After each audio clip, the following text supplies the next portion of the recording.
There is definitely a role for internal coaching, whether it's delivered by HR or not.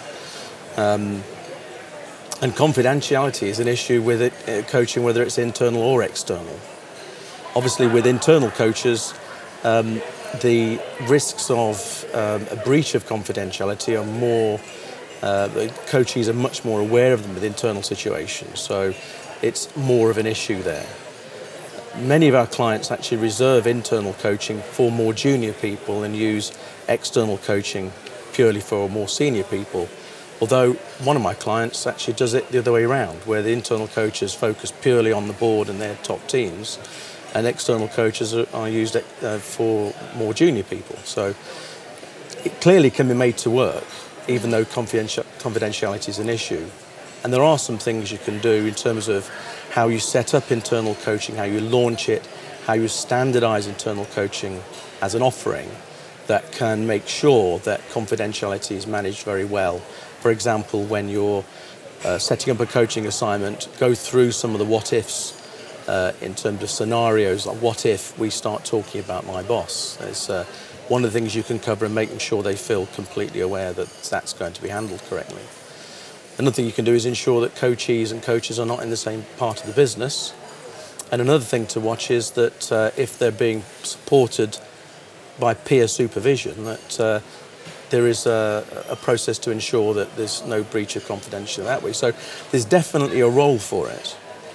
However, what we're seeing now is a demand for a different sort of coach. Coaches who've had exposure to coaching over some years now and have become very self-aware, they've had lots of instruments and they've tackled their means of the way they communicate with people, how they build relationships, have got to ground, a base camp now in terms of their personal development, and they're looking for the next stage. So we're now looking for, we're now seeing clients are asking us for coaches who can deliver something additional, something extra. And what that's tending to look like are coaches who actually have some content knowledge. So the coaches who maybe specialize in strategy or change management or corporate governance, what have you, all the issues that are very much at the fore for organizations at the moment.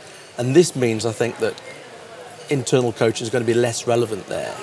And internal coaching is more, in the future, going to be used for 360 and feedback, those sorts of interventions, and the real developmental coaching will be done more by external coaches.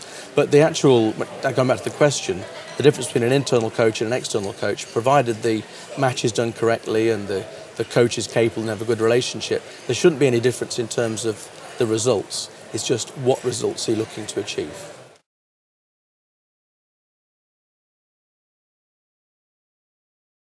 I'm going to answer this in two ways, really. One is,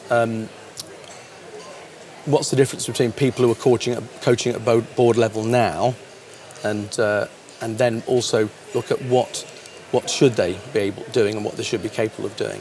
And what I'd like to say is that our viewpoint on this is gained from the fact that we're the UK's largest purchaser of coaching services. So we have a very good understanding of the coaching market.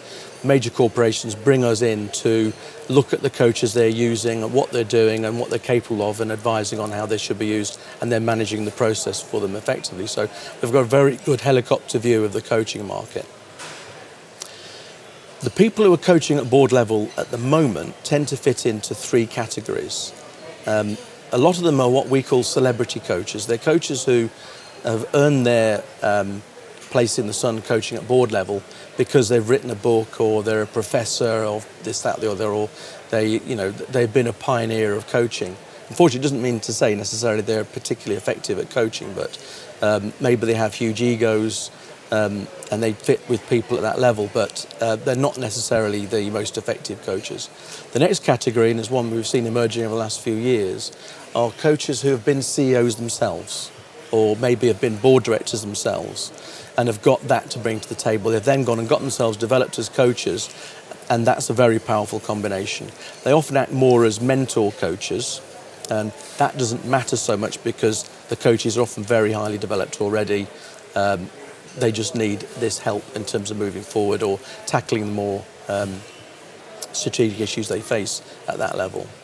And the third category of coaches are coaches who've developed themselves to do this, and these are the ones who are really interesting for us right now. There's people who've chosen, right, I'm going to be a board level coach, I'm going to take all the training, I'm going to take all the courses, I'm going to develop myself to do this, and they focus purely on board level coaching. So those are three areas at the moment, and they're roughly split, you know, a third, a third, a third.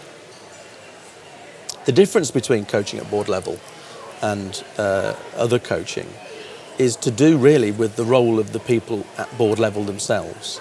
To coach them, you've got to be fully aware of their business issues and their business needs. You've got to be fully conversant with it. They will not put up with you having a learning curve to get up to speed with them. And they have very different issues. Influencing skills, for instance, are run through all coaching assignments. You often find that influencing is a big demand area. But influencing skills at board level are very, very different. They have to influence people who they don't really have any control over. In fact, people who have control over them, like non-executive directors, they have to influence markets. This is not something you can do through normal influencing skills. So the coaches have to be very well equipped to do that. The other issue is that they need to be able to work in a very strategic space. The coaching of people at this level is much less goal-orientated. The goals are much more difficult to define, and the objectives, therefore, are not going to be as clear. Final thing is that people coaching at this board level must understand what it's like to be one of these people. Obviously, that's going to help them with their credibility, but it also means that if they're cancelling sessions on them, they mustn't take it personally. They must realise that's just part of the role of someone working at this level.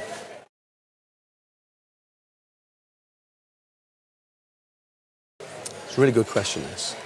It's a very interesting one, because the top two things an executive coach does is asking probing questions and then listening very actively to the results. There's no difference in that between a good leader and a good coach. So there's not really a difference there. The real difference between a coach and a good leader, and I personally, a lot of my favourite coaches have been excellent leaders themselves, and then at the end of their careers they've decided they want to become coaches. They make fantastic coaches. So it's not that that leaders can't coach, it's a different situation really. Coaches can be very objective.